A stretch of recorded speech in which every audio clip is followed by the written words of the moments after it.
Hello, everyone, and welcome back to the Lay of the Land podcast. Today, we are going to do something a little different than we normally do on the show. Over the years, we have published hundreds of episodes of this podcast, and I often think back on many of these conversations for inspiration, for energy, for wisdom, and for their timeless ideas on entrepreneurship. And so from time to time, we're going to revisit some of these conversations. For our longtime listeners, these are a chance to rediscover stories that are just as relevant, as interesting, and as entertaining as they were when they first aired. And for Lay of the Land's many and growing number of newer listeners, these are a chance to enjoy these stories for the first time. The episode we have for you today is a really fun one. Originally published as episode 23 back in May of 2021, this is a conversation I had with Justin McLoughlin about founding and building airCFO, which today is a supporter and sponsor of the Lay of the Land podcast. Since airing, airCFO has grown and continued on the journey Justin outlines in this episode to take care of growing companies' back offices from finance, accounting, tax, and HR support so that they can focus on growing from startups to scale-ups. So without further ado, here is our conversation with Justin McLoughlin of airCFO. I hope you enjoy this blast from the podcasting past. Let's dive in after a brief message from our sponsor. Lay of the Land is brought to you by Impact Architects and by 90.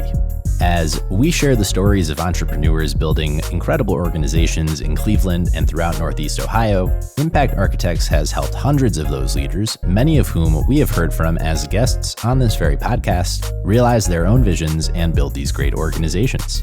I believe in Impact Architects and the people behind it so much that I have actually joined them personally in their mission to help leaders gain focus, align together, and thrive by doing what they love.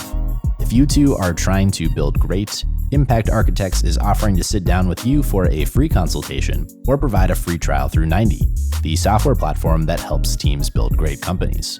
If you are interested in learning more about partnering with Impact Architects or by leveraging 90 to power your own business, please go to ia.layoftheland.fm. The link will also be in our show notes.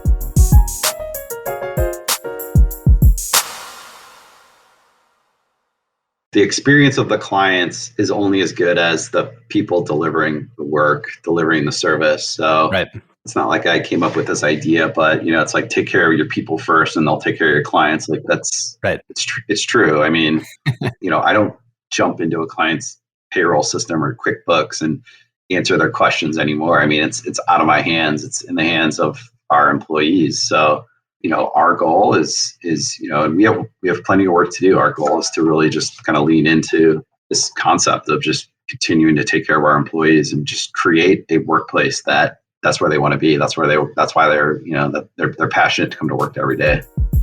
Let's discover the Cleveland entrepreneurial ecosystem. We are telling the stories of its entrepreneurs and those supporting them.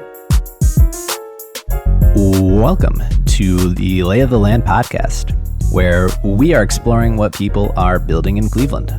I'm your host, Jeffrey Stern, and today we are exploring a company helping other people build their own companies. Justin McLoughlin is a midwesterner who fell in love with the tech startup scene and turned entrepreneur when he realized that when other people start their own startups, that payroll, back office management, account reconciliation, taxes, and general accounting is not typically what they had in mind. So Justin started airCFO to deliver those same entrepreneurs and other growing companies peace of mind by taking ownership of these accounting responsibilities, maintaining their books so they can focus on maintaining their business. We cover a lot of ground in this conversation, from building a bootstrapped company to scaling a professional services organization, the future of work, the importance of taking care of your own employees, and of course, finance and accounting. I really enjoyed this conversation, and I hope you all will as well. So I'd love to start with your story of entrepreneurship, if you will. How it is that you came to align yourself with the world of startups and what led you ultimately to start airCFO. Yeah, for me, it started back around 2011, so about 10 years ago. And I was already about 5 years into a career in a much larger company.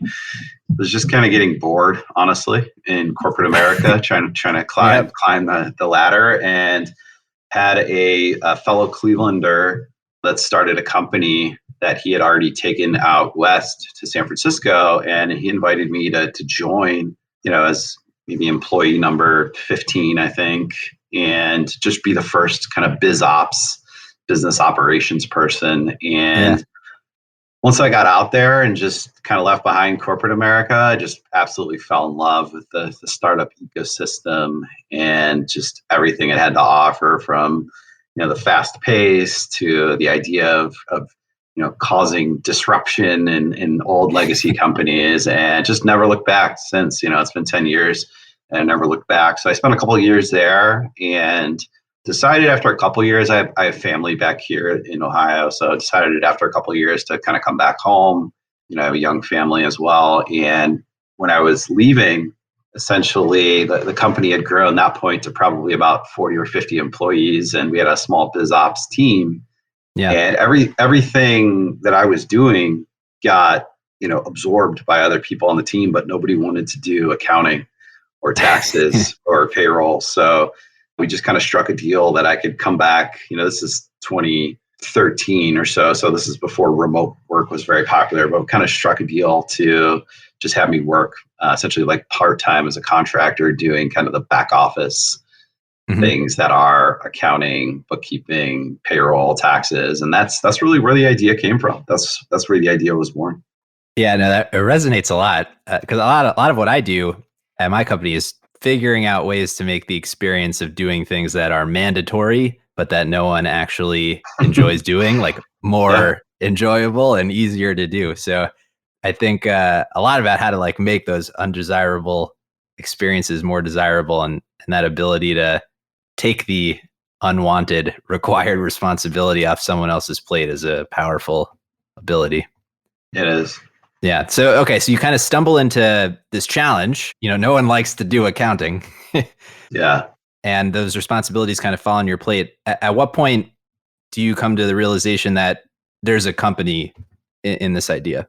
Yeah. When I took on that challenge, I really came back to Ohio, Cleveland, thinking like, okay, like I'm going to take a little bit of time off and then figure out what my next step is. Yeah. And I just, there was essentially three co-founders at that company, and they each had just incredible networks of other entrepreneurs and other founders out west. And essentially, one by one, each one of the founders of the company, it's called Apartment List, by the way. Each one of the co-founders of Apartment List just kind of connected me into some of the other founders that were facing the same issue, which is, hey, we're an early stage company. We've received outside investment. We have to act like a real grown-up company and do things like payroll and taxes, but we know that we're just too early, too small to justify hiring full-time employees to do this. And like we said before, I don't want to figure it out. I don't want to figure out how to, fill out a tax return, set up a payroll system, learn how to use QuickBooks. So slowly but surely through, I would say, through 2014, I really got started in the beginning of 2014. And then by the end of 2014, I probably had a dozen or so of these companies that were in that similar sense. And yeah, I mean, the idea just kind of fell in my lap. I mean, there was no getting away from it. And it just made a lot of sense once I got more involved and realized that I could honestly just make a living doing this. It became pretty clear that I enjoyed the freedom of working for myself and helping just some really interesting companies. Yeah, absolutely. So as your own kind of personal book of business grew, and you're thinking about, sustaining yourself through this company, at what point do you realize, all right, maybe I need to hire some people and make a company of what I'm doing myself? Yeah, I made it the first year and a half as a solo consultant. And then, so it was mid 2015 when I made my first hire. Really what I was looking for then was, if you think about what we do, which is accounting and finance and tax, I have a pretty strong background in accounting. kind of what a controller does, but I was not great with some of what a CFO would do. CFO is kind of more of a strategic, forward-looking person that might have, studied finance in college as opposed to what I studied, accounting. So I made my first hire in 2015, which was that other half being the finance side of what we did. So yeah, that was the first hire. And then ever since then, we've been hiring different consultants from accounting, finance, tax world that we're piecing together a team that kind of focuses on those three main areas. So how would you describe airCFO today as a company? What are the services that you're offering, and what does the company look like? Yeah, I mean, in the simplest terms, we are a consulting company to early stage startups that are looking for a partner as it pertains to what some people might call like some of the back office operations of a startup. So again, it's bookkeeping and accounting, taxes. We're also getting into what we call people advisory, which has to do with things like HR, payroll, benefits. And then we also layer in kind of that more strategic fractional CFO service. So, that's what it is in its simplest terms. Our vision as a company is to become just the best in class advisor to early stage startups and startup founders and become a premier workplace for startup minded financial professionals. Yeah. So unlike a lot of your clients though, who have this kind of venture backing, they've taken outside capital. You thought about and went about growing airCFO in a very different way. And I'd love to get your perspective just on building a bootstrapped company and why you did that. If you think about outside capital and working with all these companies that take in outside capital, just kind of the pros and cons of both kind of approaches from your perspective. Yeah, I think when I got started, I was pretty naive, and certainly it was my first go around. And I think that the general advice that I was hearing in the beginning was, you're a services company, investors aren't going to be interested in you. A VC or an angel investor is not really going to be interested in a services-based company. So I almost did it because I thought that was the only way to do it, right? Right. Just be bootstrapped and whatnot. And I think looking back, it was definitely the right decision for me. Relatively speaking, I'm pretty conservative, and in my opinion, there's something just sensible about starting a business that's going to be profitable, or at least generating revenue from essentially day one, which is what we were. So it kind of lined up with my nature of being simple and sustainable and just sensible from that approach. But Right. You're absolutely right. I mean, there's pros and cons. I mean, pros are sustainability. That helps to recruit other people that want to join a startup, but don't want to be worried that it's going to run out of money in 6 months or 12 months. So, that's a huge pro. But yeah, certainly on the other side of the coin, the rocket ship growth, the hockey stick growth is a little harder to accomplish when we have such limited resources like we do. There's certain things I want to do like today that I know realistically, because of limited resources, we're not going to be able to get to until 2022, for example, for next year. So there's pros and cons, but for me, it definitely lines up with kind of my nature. That makes a lot of sense. I had a friend who worked for a company called Atrium, which was, in my mind, kind of building the airCFO equivalent, but for lawyers and legal advice for startups. They have since kind of folded, but they took in a lot of venture capital up front. And I think the takeaway of their founder was to essentially not build a services company, because it's harder to manage everyone involved. There's less of like the technological efficiencies that you realize with software, and some of the reward isn't there. But I think your perspective just like makes a lot of sense. Maybe there's like different goals and objectives from what's driving, the business ultimately. Yeah, absolutely. I mean, looking back, 5 years or so, there was several players even in our space that took on outside funding, took on venture capital. And, when you do that, when you sign up to take on venture capital, you're essentially signing up to, you have to go after that growth. You have to Yeah. sign up for eventually exiting your company, and it can't be at the valuation multiple of a professional services company. It's got to be at the valuation multiple of a SaaS company. So you're kind of forcing, you're forcing your hand a little bit when you sign up for that. And I mean, listen, I mean, there's companies, for every Atrium out there, there's another company in our space called Pilot, which just raised $100 million this year at over $1 billion valuation, and they got started after we got started. So it can be done. It certainly can be done, but there's different ways to go about it for sure.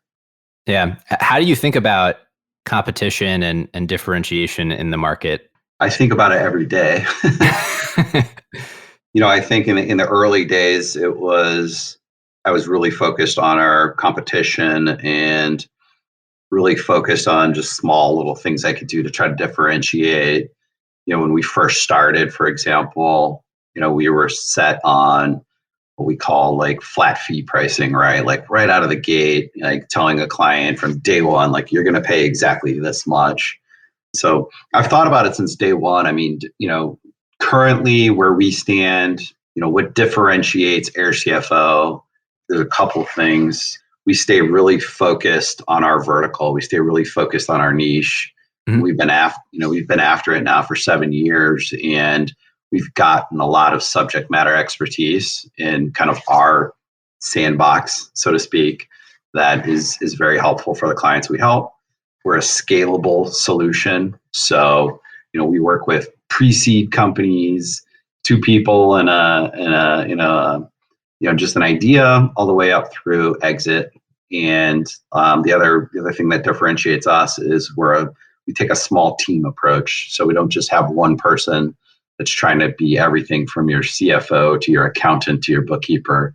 We kind of present a small team to clients. So that's how I think about it from a kind of a product standpoint or a services standpoint. The other things that I think a lot about are how are we creating a differentiated workplace? There's just so much competition in our space for talent. I mean, we're literally competing against the behemoths that are like the giant consulting companies and the big 4 public accounting companies. But there wasn't a lot of barriers to entry when I got started in this space, and there's not a lot of barriers to entry today. So there's so many more kind of these like fractional accounting and fractional CFO firms popping up all the time. So it's something that we put a ton of effort and are very deliberate about when we try to build our culture, build kind of the employee experience at airCFO, just to make sure that we can attract talent and B, retain it. Right. That makes a lot of sense. What are some of those things that you've done? Well, from going back 2 years, almost 2 years now, we hired a experienced people operations manager. Little story here. I mean, roughly 2 years ago, this is before the pandemic, right? That we decided to go remote as a company. We were having a tough time finding all the talent we needed in just Cleveland. And, so we decided to go remote and just kind of, didn't really think through all of the different aspects around building a remote company, building a remote culture where everything's, done via, video conferencing and whatnot.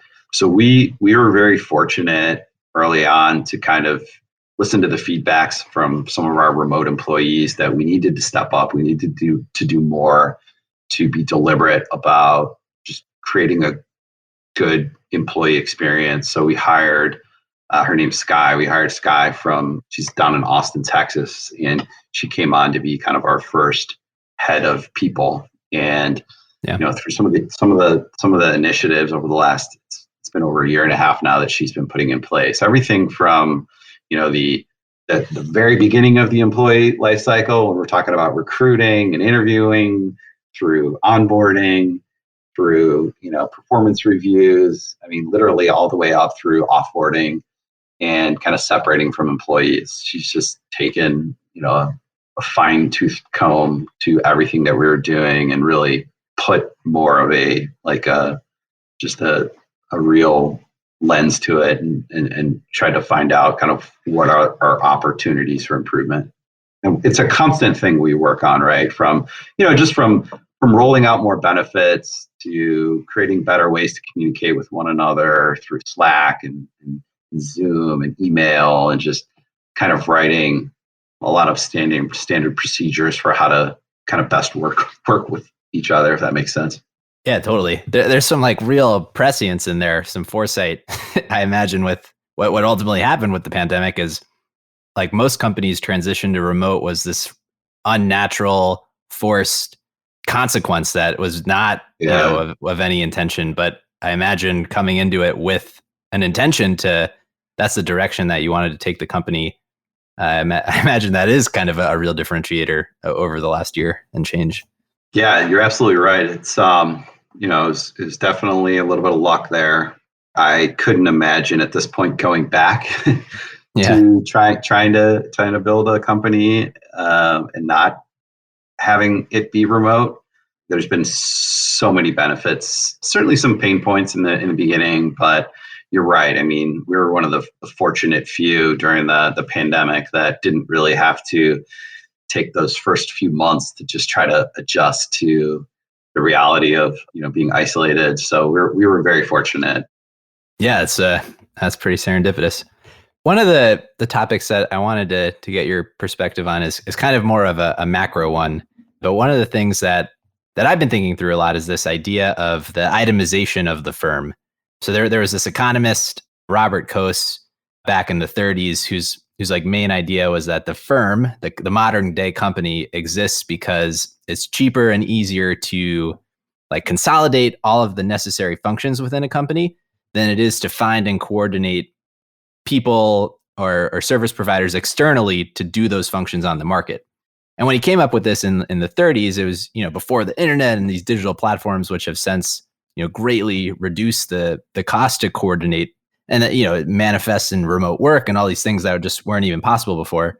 So thinking about some kind of modern interpretation of the theory of the firm, it's now easier than ever and makes more sense than ever to really kind of outsource everything that historically had been in-house and instead focus on your core competency as a company. And so to the extreme, that's like really outsourcing as much as you possibly can. And I think that's kind of where it's cool to think about airCFO with a very clearly defined core competency that others are explicitly outsourcing to you. So sorry for like the very long-winded premise there, but I'd love to get your perspective on that kind of idea and where you see that going.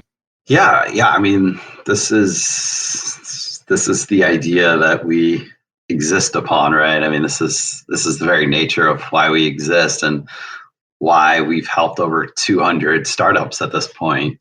It's something 10 years ago, or not even 10 years ago. I mean, 5, 6, 7 years ago when I first got started, there was a little bit of friction there already, right?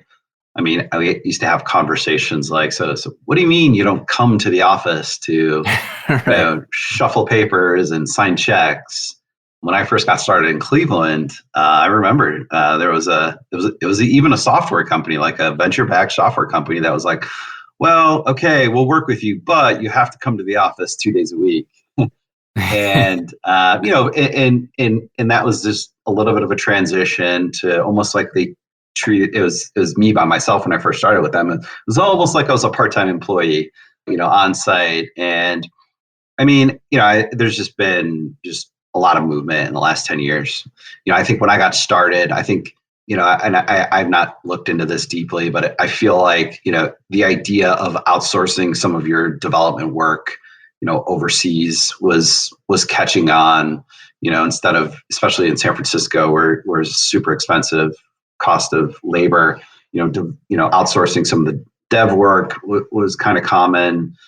And I feel like in the last, 5 to 10 years, the idea of outsourcing some of the other functions, could be HR, could be recruiting, could be, finance and accounting as a service, has really started to catch on. And obviously I'm biased and I have a vested interest in this, but I don't see it going backwards. I only see this going further and further. And I remember when I started, I always thought, well, there's always going to be this point in time where eventually, in a startup's life cycle, they have to fire us and hire a full-time team. Right. And I mean, it's true to some extent, but at the same time, we're holding on longer and longer and longer with these companies as they get bigger and bigger and bigger. They're just a lot more comfortable with this idea of kind of fractional, expandable work as they need it on their needs, on their schedule. What's coming to mind is I'm thinking about it from this perspective of software as a service specifically, where you have like all these APIs that you can just like toggle on and toggle down as like your scale and requirements change over time. And it's this very seamless experience. With that, I guess there's kind of two questions I have. One is, you've talked about differentiation and competition from the perspective of maybe other service providers, but do you feel that there's a competition that you might face from technology itself in this space? And then how you kind of grow with the companies that you're working with? For the first question, just as far as competition amongst, software providers, I think it would be naive of us to sit here as accountants and finance professionals thinking that software isn't going to just continue to kind of eat into the billable hours that we might provide today. Right.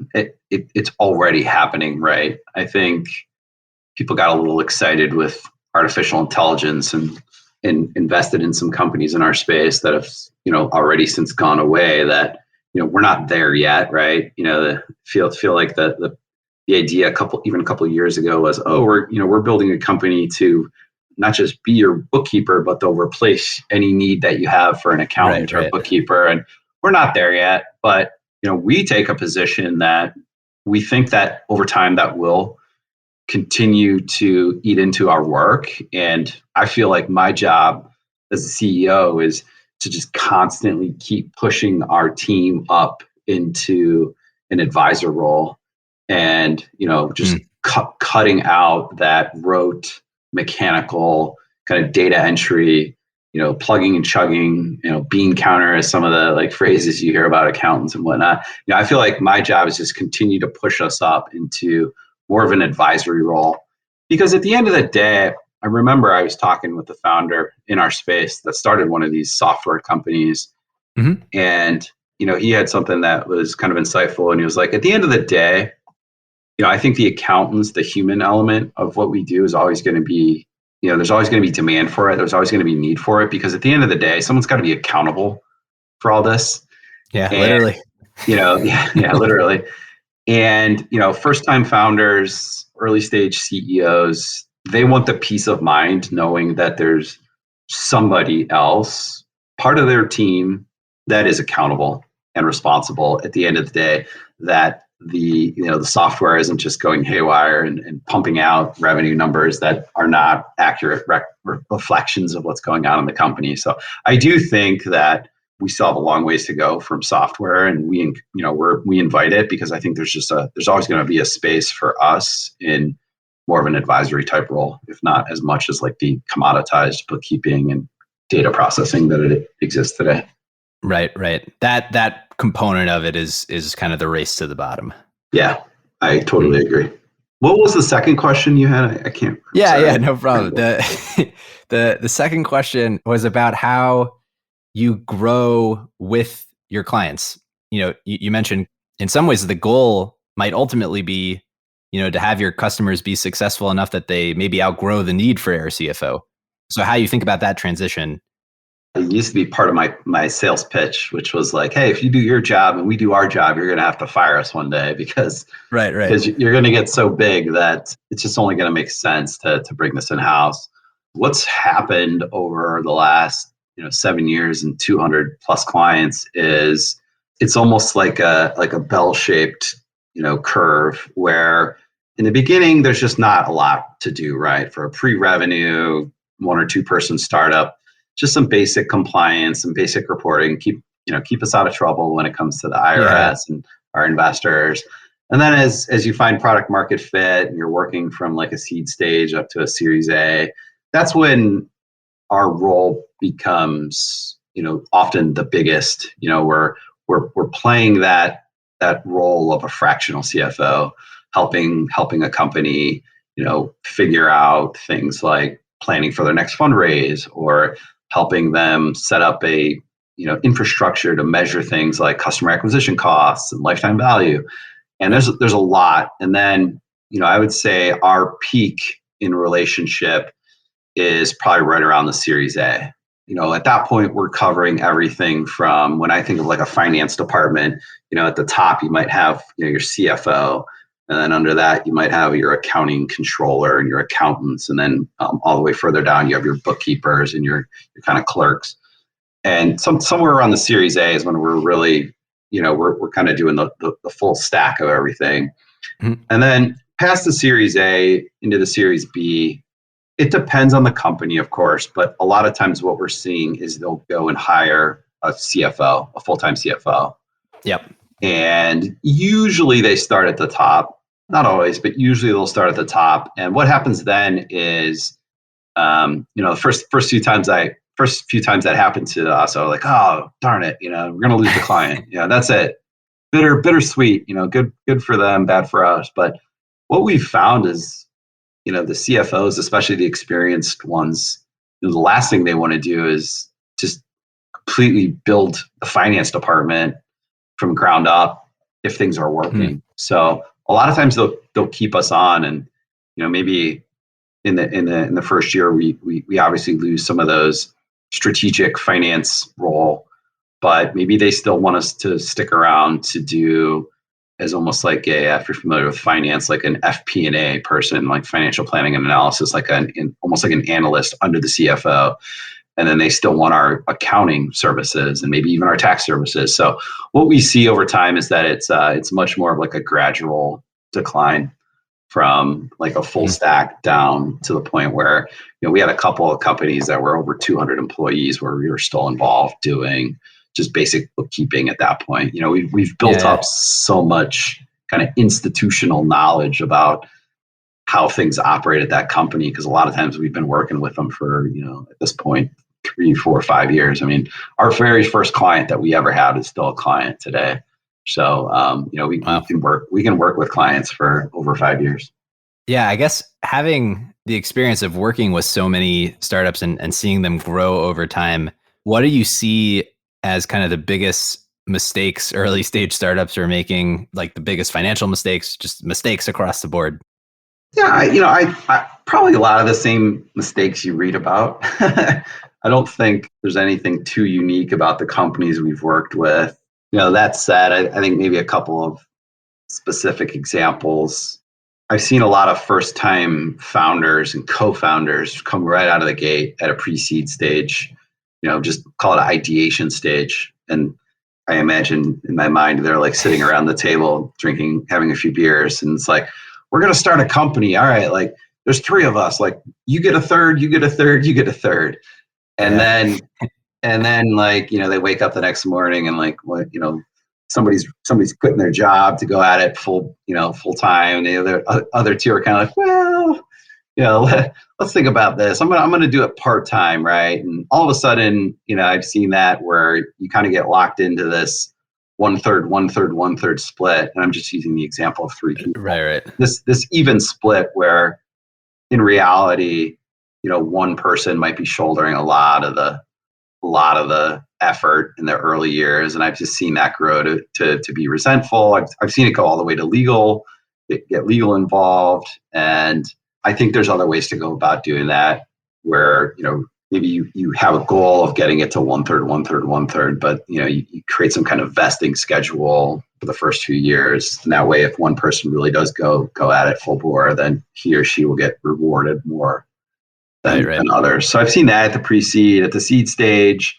starting to attract capital. Maybe you get your first, 100,000 or $500,000 or $1 million. And one of the things we've seen is, people are so eager to start spending that money, and they just don't have the infrastructure in place to capture like customer acquisition costs and properly attribute where they're getting their customers from compared to where they're spending their money. I've seen a lot of companies waste a lot of money on advertising in the early days because they don't have like a proper tracking attribution system set up. And then last, I mean, the Series A size company, we're talking about a 20, 25, 30 person company. A lot of times just hiring, and this is specific to my space, but just hiring one person, one full-time employee as your finance department and expecting that person to cover everything from, certainly I have a bias here, but having that one person cover everything from bookkeeping to payroll to invoicing and collections to being your fractional CFO. So I've seen a lot of people get burnt out doing that. And a lot of times what happens is a company has the budget to hire kind of a very junior person, and then they're selling themselves short on more of like the strategic stuff or the stuff that you would need like the experienced person for, or vice versa. You're paying somebody that is experienced that can do it all, but you're paying them, $150,000 a year to, pay bills and run payroll. And in reality is you can get somebody doing it at a lot less cost. And quite frankly, those people, at that point in their career, they very rarely want to be kind of the person doing, working in QuickBooks every day, for example. Right. I want to turn our lens a bit towards the future and get your perspective on where you kind of want to take airCFO. One of the things that I think is really cool about that I kind of admire about bootstrapped businesses, and especially one that you've been able to build to the size and stage that you have, is that you're really like the captain of your own ship at this point. You control the trim tabs. Like you're not beholden to the VCs that and the SaaS valuations and all these other things that other companies, the startups, your customers have to think about when they're growing. And you're captaining the ship. And so where are you trying to take it? As you're 200 customers or so right now. Is it kind of a linear trajectory as you bring on more customers, you have to bring on more employees, and just kind of higher level strategically, where are you thinking about airCFO in the future? Yeah, you're exactly right. I mean, that's definitely one of the biggest benefits of a bootstrap company is the control, right? Yeah. I don't have a board of directors that could get frustrated with me and decide to replace me.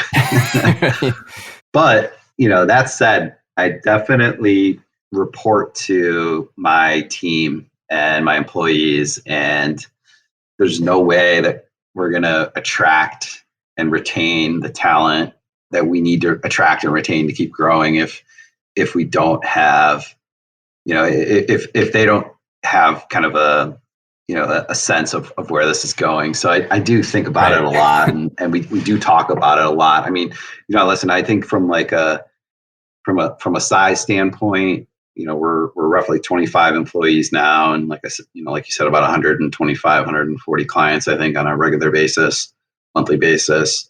I don't see, we're growing 50 to 75% year over year. It's not slowing down. We have clients on a waiting list right now. So, short term, next few years, envision getting to hundreds of clients.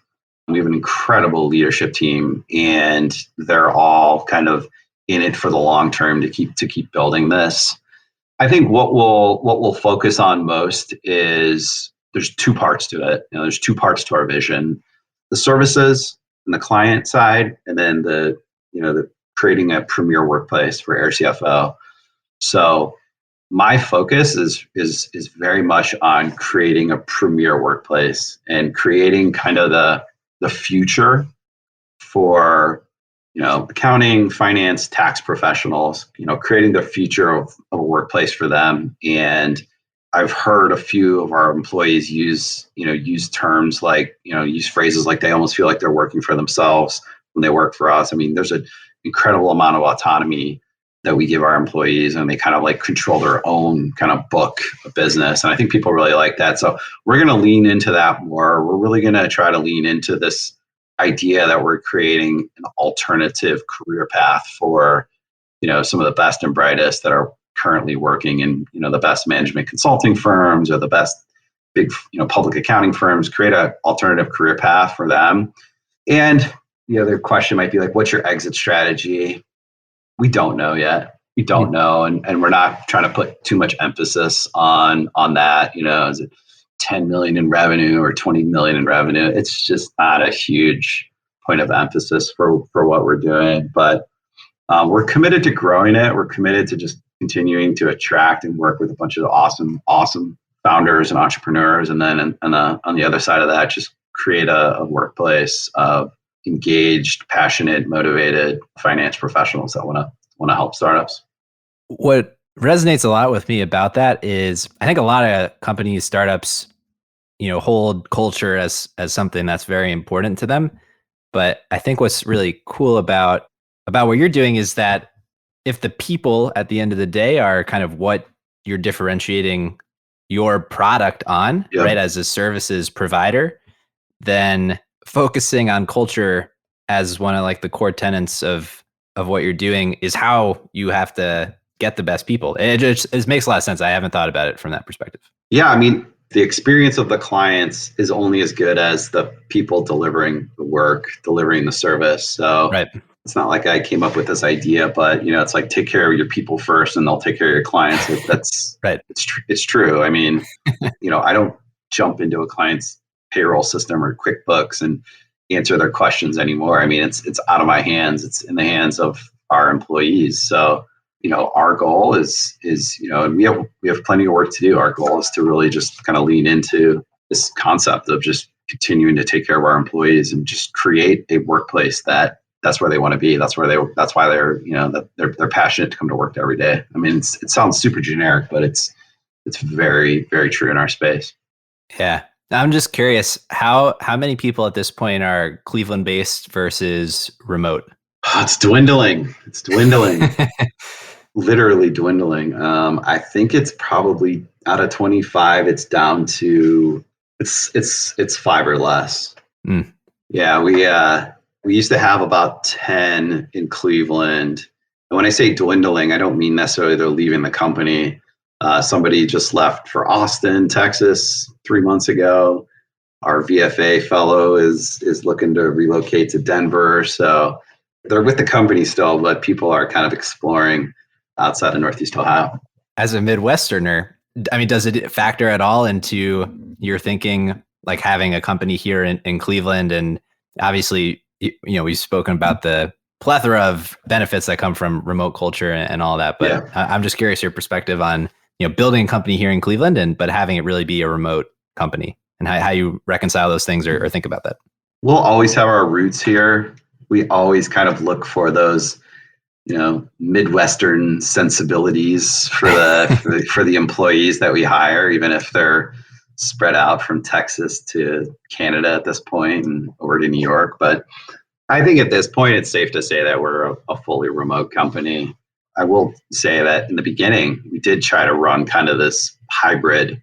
We had an office in downtown. Like we had the downtown team, and then we had the remote team.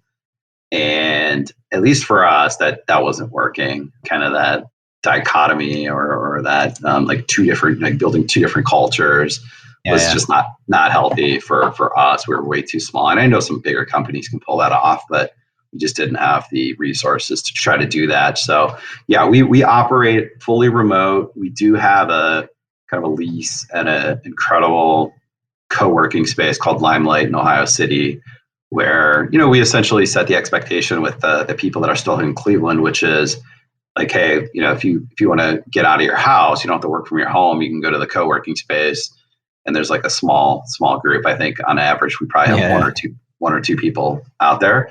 Yeah, I would say at this point we're fully remote, but we'll always have our ties to Cleveland. And I'm a Clevelander. I'm not going anywhere. Yeah, well, tying it back to Cleveland, one of the things that we kind of ask everyone on the show at this point, but painting a collective collage of not necessarily people's favorite things in Cleveland, but hidden gems, things that other people may not necessarily know about.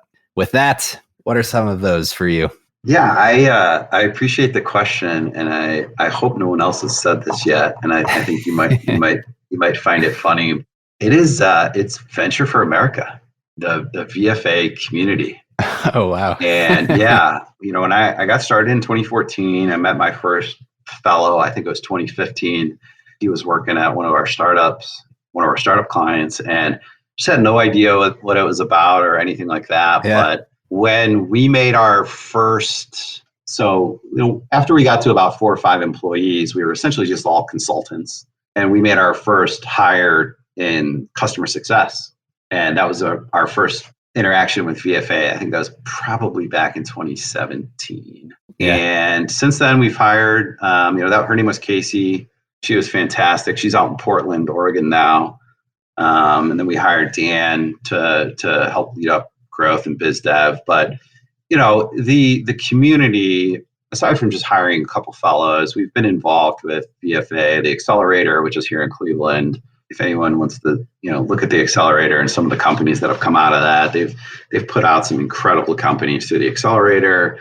Obviously, you're a former fellow yourself, so you're very familiar. But just an incredible network of young people that I wouldn't have otherwise been able to attract to Cleveland if there wasn't some mechanism like Venture for America that was essentially deliberately bringing kind of passionate, entrepreneurial spirited, extremely competent and intelligent young people to come to our city and just participate in the journey that is my startup. So hidden gem, because I still think a lot of companies don't know about it. But at the same time, I think if you look at some of the awesome companies that we have that have come out of Cleveland recently, Tech Elevator is one example. They've hired a few fellows, I believe. And just if you look at some of the successful companies that have come out of Cleveland in maybe the last 5-6 years, you wouldn't be surprised if the common thread is they had a few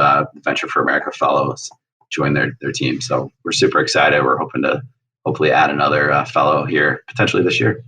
Oh, right on. I appreciate the kind words and the plug there. It's true. It's very true. Well, awesome.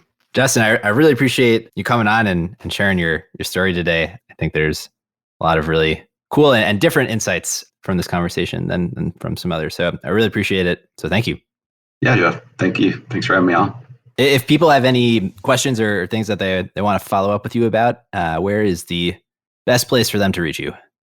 Probably LinkedIn, or just go to airCFO.com. You'll find my mug somewhere on there with my email address. So yeah, on the interwebs.